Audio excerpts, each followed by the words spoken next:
Bonjour à tous. Moi, je m'appelle Jean-David, j'ai 22 ans et petite anecdote marrante, en fait, il y a 4 ans, j'étais à peu près à votre place et en fait, j'ai rien écouté. Bah, en fait, je me suis pas écouté il y a 4 ans. Alors en fait, moi, je viens d'une famille chrétienne, catholique, engagée dans différentes actions paroissiales. Quand j'étais plus jeune, j'étais plutôt un garçon calme, qui suivait, qui allait un peu partout.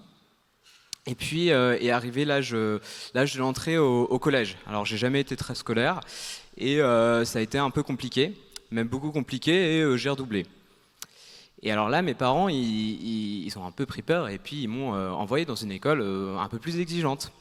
C'était une école catholique aussi. Et pour moi, là, à ce moment-là, c'est devenu très très compliqué. L'exigence était telle que j'ai vraiment fait un lien entre cette scolarité que j'aimais pas, cette exigence que j'aimais pas, et tout le côté religieux, chrétien, catholique qui pouvait y avoir. Et j'ai commencé à développer une sorte de presque de haine contre tout ce qui était chrétien. Et ça a commencé à empirer au fur et à mesure des années. Et puis à tel point que à partir de la cinquième, en fait, je suis parti en live. En fait, j'ai arrêté les cours, j'ai été déscolarisé. J'ai eu une énorme haine qui est venue, une énorme colère qui était en moi, qui a commencé à naître, qui était très dur à contrôler. Et en fait, je pouvais même plus voir ou parler à quelqu'un qui portait une petite chemise ou un bermuda, quoi. Un mec catho, c'était impossible, vraiment. Et voilà, et j'ai commencé à vivre 4 ans très très durs, dans d'énormes souffrances. Et puis au bout de ces 4 ans, hein, après je me suis quand même plutôt calmé. Et vers l'âge de 16 ans, je me suis dit qu'il fallait que je refasse quelque chose de ma vie.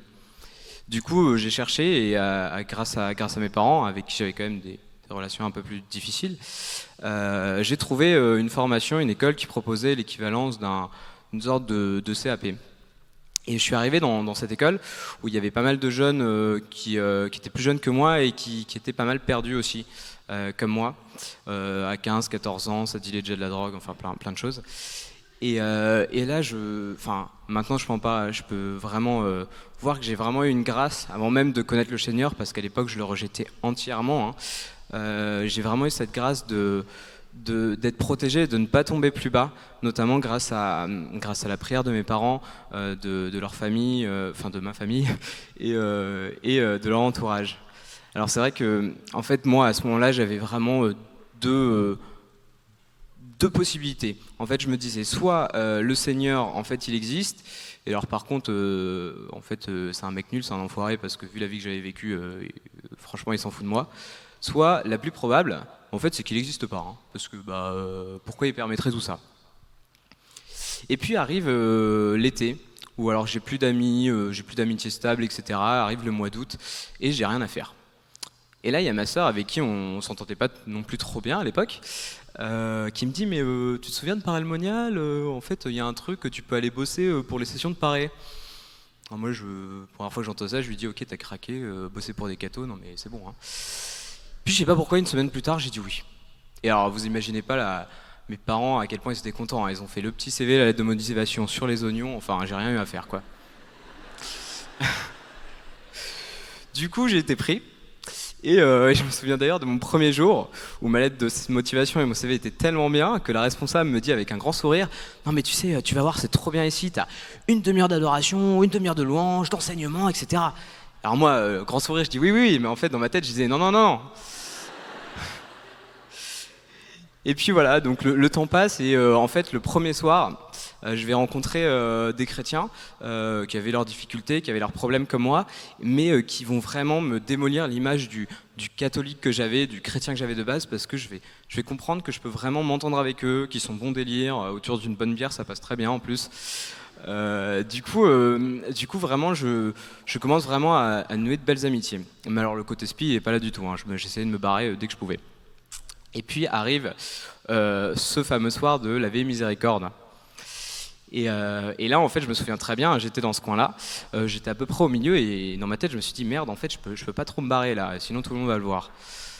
Et du coup arrive le Saint-Sacrement. Et là, c'est long, c'est vraiment très très long.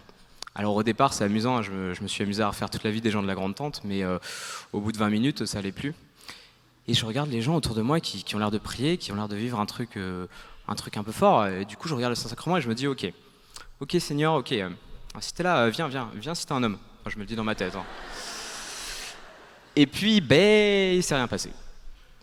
Et puis, du coup, 10 minutes plus tard, là, vraiment, c'est très long. Et je regarde le Saint-Sacrement une deuxième fois et je me dis, mais en fait, il doit vraiment y avoir un truc pour qu'il reste aussi scotché à ça. Et là, je me dis, ok Seigneur, alors vraiment, je suis prêt à entrevoir peut-être la possibilité que tu es là, mais vraiment montre-le-moi, mais vraiment, hein, pas un truc, voilà. Vraiment, montre-moi que tu es là, montre-moi que tu existes. Et là, toujours un peu galère de l'expliquer, mais en fait, le Seigneur est vraiment venu me visiter physiquement, puisque j'ai éprouvé en fait un énorme feu en moi, une énorme chaleur qui a duré, je ne saurais pas vous dire combien de temps, et en même temps une joie et une tristesse combinées. Je me souviens que j'avais mon livret et que je me cachais un peu la tête pour pas que les gens voient ma tête, parce que j'étais pas très bien. Puis voilà, et je sors de cette veillée miséricorde, mais je savais pas quoi en penser, quoi. Puis le lendemain, une jeune qui était avec moi me dit, mais toi, il faut vraiment que tu ailles te confesser. Il faut vraiment et tout. Moi, je me dis, mais non. Mais elle me dit, mais si. Du coup, elle va m'emmener à la prairie. Elle va rester tout le long de ma confession en train de prier, elle, devant le Saint-Sacrement. Et moi, ma confession qui dure 30-40 minutes, je déballe tout. Et puis je ressors et limite, je suis vénère. Hein, il s'est rien passé, en fait. C'est un peu de l'arnaque, le truc. Et puis, le soir, vraiment, j'avais l'impression de retrouver toute cette joie que j'avais pas eue pendant 4 ans. J'avais vraiment l'impression qu'on m'enlevait un fardeau de mes épaules. Et du coup, j'étais tout aussi perdu parce que je savais pas vraiment ce qui se passait.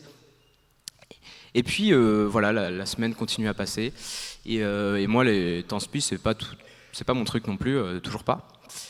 Et un soir, je m'en souviens très bien, je sortais du bar, il était très tard. Et je me baladais dans Paris, et là je passe devant la chapelle de la Visitation. Donc je savais un peu ce qui s'était passé, et puis j'étais un peu mélancolique, je me dis ouais on va rentrer, l'ado c'est pas mon truc, mais on va se poser quoi. Je rentre 5 minutes, et puis c'est sympa, c'est calme, puis je vais dormir. Le lendemain matin je repasse par le même endroit, et je rentre 10 minutes, et ainsi de suite, sur le lendemain 15 minutes. Puis à un moment, mon regard il se décroche vraiment du Saint-Sacrement et vient se poser en fait sur la statue qui est, quand vous regardez le Saint-Sacrement, qui est à la gauche, qui a un Jésus qui tend les bras, comme ça, qui est visible là d'ailleurs. Et en fait, plus je la regardais, et plus en fait il y avait quelque chose qui m'interpellait, et à tel point qu'à un moment j'ai eu la conviction que si je m'avançais et que si je serrais cette statue dans mes bras, en fait ses bras allaient se rabattre sur moi, et que le Seigneur allait me serrer fort dans ses bras. Bon, je l'ai pas fait parce qu'il y avait des gens dans la salle, ils devaient déjà me trouver assez bizarre.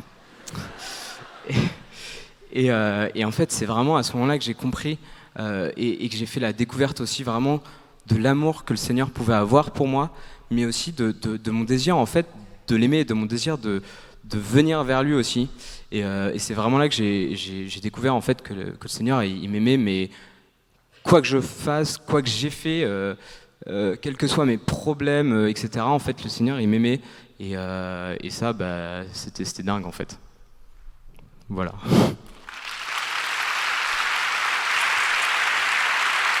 Jean-David, tu as énoncé 2 questions au début dans ta réflexion. Il y en a une à laquelle tu sembles avoir répondu assez vite, c'est voilà, l'existence de Dieu. Et puis la seconde, c'était en fait ton rapport à la souffrance, au mal. Finalement, le mal existe toujours, même avec la foi. Et comment maintenant en fait, tu l'accueilles, ça? Tu avais de la haine dans le cœur, et comment ça s'est passé? Bah, en fait, maintenant, en fait, j'ai vraiment compris que toute cette souffrance que j'avais eue, tous ces problèmes que j'ai encore, hein, j'ai encore des problèmes, et ben en fait, il venait pas de Dieu comme ce que je pensais. Hein. En fait, il venait de moi. Il venait du mal en fait. Et que Dieu, lui, il était là. En fait, c'était vraiment un appui, un roc, qu'il était là, qui s'associait à nous pour combattre et qu'il était là pour nous aider à surmonter justement ces épreuves, les épreuves de la vie. Et voilà. En fait, du coup, j'ai vraiment compris ça maintenant.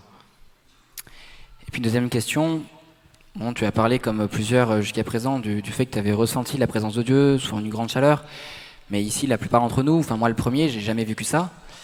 Et voilà, maintenant dans ta vie, c'est quelque chose de récurrent, c'est quelque chose qui ne s'est plus reproduit, ou comment tu vis ta foi? Est-ce que tu t'attaches uniquement à ça, ou ça en est où?